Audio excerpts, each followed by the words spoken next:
Media बंधुओं, मैं आप लोगों को ये अवगत कराना चाहती हूँ कि आज बीएसपी प्रदेश कार्यालय लखनऊ में यूपी में पार्टी के खासकर ओबीसी समाज व अल्पसंख्यक समाज में से मुस्लिम समाज एवं जाट समाज के मुख्य सेक्टर व मंडल सेक्टर स्तर के वरिष्ठ पदाधिकारियों की ये अति महत्वपूर्ण बैठक बुलाई गई है, जिनको प्रदेश की केवल सुरक्षित विधानसभा की सीटों पर अपने अपने समाज को बीएसपी में जोड़ने की विशेष जिम्मेवारी सौंपी गई है। इनके साथ साथ प्रदेश की सामान्य विधानसभा की सीटों पर भी अलग से इन वर्गों के अन्य लोगों को भी लगाया हुआ है, जिनकी मैं पिछले महीने समीक्षा कर चुकी हूँ। लेकिन आज ऐसी विधानसभा की सीटों पर लगे जिन पदाधिकारियों को बुलाया गया है, ये सभी पदाधिकारी पिछले कई महीनों से अपने अपने क्षेत्र में इस कार्य में पूरे जी जान से लगे हैं और आज मेरे खुद के द्वारा इनके कार्यों की गहन समीक्षा करने के लिए ही इन्हें प्रदेश कार्यालय लखनऊ में बुलाया गया है। वैसे आप लोगों को ओबीसी वर्गों के बारे में ये मालूम होना चाहिए कि आज यूपी सहित पूरे देश में अति पिछड़े वर्गों के लोगों को विशेषकर शिक्षा एवं सरकारी नौकरियों आदि में जो इन्हें आरक्षण संबंधी सुविधाएं मिली हैं, तो ये सब वास्तव में पूरी की पूरी देन देश के करोड़ों दलितों, आदिवासियों एवं अन्य पिछड़े वर्गों के मसीहा व भारतीय संविधान के मूल निर्माता परम पूज्य बाबा साहब डॉक्टर भीमराव अंबेडकर की ही है, जिनकी कृपा से ही संविधान में अनुच्छेद 340 के तहत इनको ये सुविधा देने के लिए तब फिर कमीशन बना। लेकिन इस मामले में अति दुख की बात ये भी रही है कि केंद्र में रही आज़ादी के बाद लंबे अरसे तक केंद्र में रही कांग्रेसी सरकार के समय में ही मंडल कमीशन की रिपोर्ट आने के बावजूद भी इस पार्टी की सरकार ने इसे लागू नहीं किया था, जिसे फिर बीएसपी ने ही अपने अथक प्रयासों से केंद्र में रही श्री बीपी सिंह की सरकार से लागू करवाया था और तब फिर जाकर देश में ओबीसी वर्गों के लोगों को दलितों व आदिवासियों की तरह इन्हें भी काफ़ी कुछ ये आरक्षण की सुविधा मिली है, जिससे अब केंद्र व राज्यों की भी जातिवादी सरकारें इनके आरक्षण को आए दिन नए नए नियम व कानून आदि बना के तथा कोर्ट कचहरी आदि का भी सहारा लेकर प्रभावहीन बनाने में लगी है। यही हाल हमें यहाँ इन वर्गों का यूपी में भी देखने के लिए मिल रहा है। इसके साथ साथ पूरे देश में दलितों, आदिवासियों व अन्य पिछड़े वर्गों के लोगों के साथ हर स्तर पर हो रही जुल्म जाति भी अभी तक पूरे तौर से बंद नहीं हुई है।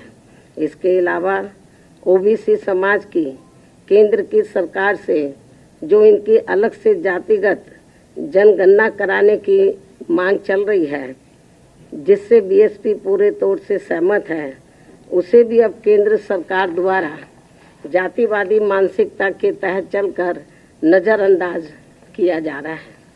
इसी प्रकार यूपी में वर्तमान में चल रही भाजपा सरकार में हमें धार्मिक अल्पसंख्यक समाज में से खासकर मुस्लिम समाज के लोग भी हर मामले में व हर स्तर पर काफ़ी ज़्यादा दुखी नज़र आते हैं। इस सरकार में अब इनकी तरक्की होनी भी लगभग बंद सी हो गई है। ज़्यादातर फर्जी मुकदमों में फंसा के इनका काफ़ी उत्पीड़न भी किया जा रहा है। साथ ही नए नए नियमों व कानूनों के तहत इनमें दहशत भी काफ़ी पैदा की जा रही है, जो ये सब मेरी सरकार में कतई भी नहीं हुआ है। ये बात भी सर्वविदित है। लेकिन इससे बीजेपी का इनके प्रति सोतेला रवैया भी साफ नजर आता है। जबकि बीएसपी की रही सरकार में इनकी तरक्की के साथ साथ इनके जान माल आदि की भी पूरी हिफाजत की गई है।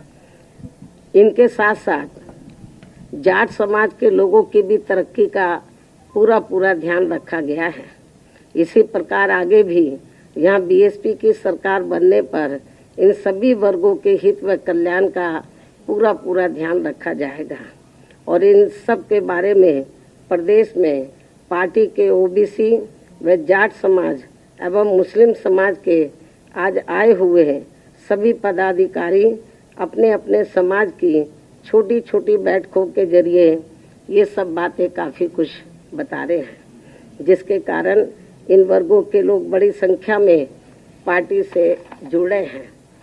अंत में अब मैं यही कहना चाहती हूँ, इस बार चुनाव में बीएसपी की सरकार बनने पर हर मामले में व हर स्तर पर प्रदेश के अति पिछड़े वर्गों के साथ साथ मुस्लिम एवं जाट समाज के लोगों के भी हित व कल्याण का बीएसपी की यहाँ पूर्व में रही सरकार की तरह ही फिर से पूरा ध्यान रखा जाएगा।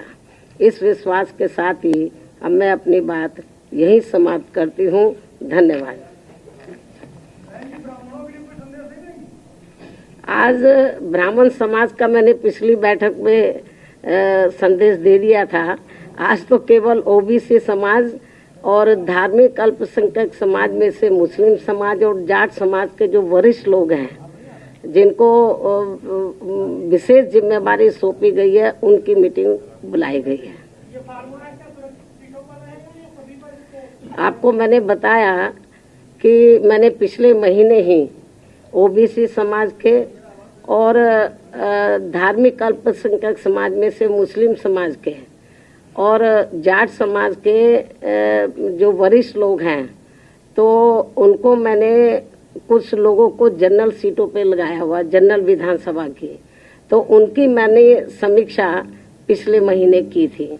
तो आज केवल रिजर्व सीट के लोगों को बुलाया हुआ है। तो ये कोई ज़रूरी नहीं है कि हर बैठक में मैं मीडिया बंधुओं को बुलाऊं, लेकिन बीच में आप लोग थोड़ा नाराज़गी महसूस करते हैं कि बहन जी ट्वीट कर देती है, प्रेस नोट जारी कर देती है, हमें नहीं बुलाती हैं। तो इसलिए आप लोगों को बीच में ये आज फिर बुलाया गया है।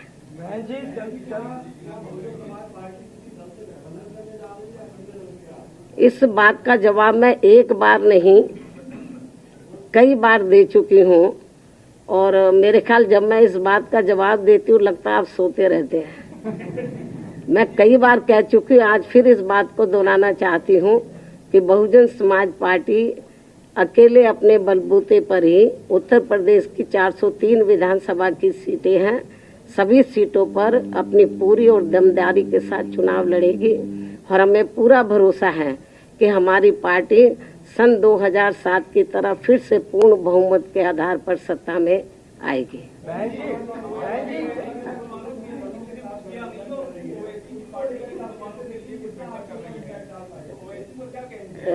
ये तो वक्त बताएगा। बहन जी, चंद्रशेखर रावल इस समय लखनऊ में है और वो कई दलों से बातचीत कर रहे हैं। क्या आप, उन्होंने ये भी कहा है कि हम मायावती जी से भी बात करेंगे, तो क्या आप उनसे बात करेंगे अगर इस तरीके की कोई बात होती है आपसे? जब मैंने आपको बता दिया कि बीएसपी अकेले अपने बलबूते पर चुनाव लड़ेगी, तो इस किस्म का कोई सवाल ही पैदा नहीं होता जो आप पूछ रहे हैं।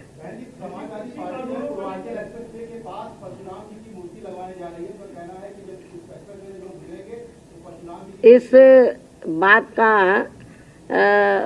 ये जो आपने सवाल किया है, इस सवाल का जवाब उन्हीं से पूछे तो ज्यादा अच्छा होगा।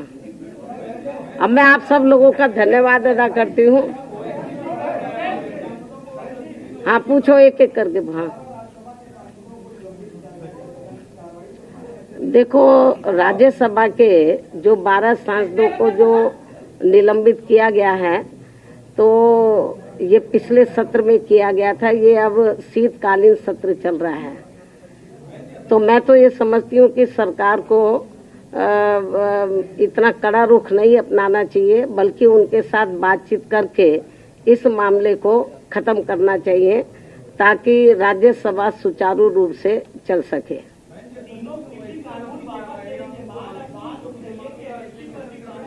इसके बारे में मैं एक बार नहीं कई बार इस बात का मैं जवाब दे चुकी हूँ, ट्वीट के जरिए भी, प्रेस नोट के जरिए भी और पिछली प्रेस में भी दे चुकी हूँ। कोई अब मेरे ख्याल आपके पास सवाल नहीं बचा है। धन्यवाद।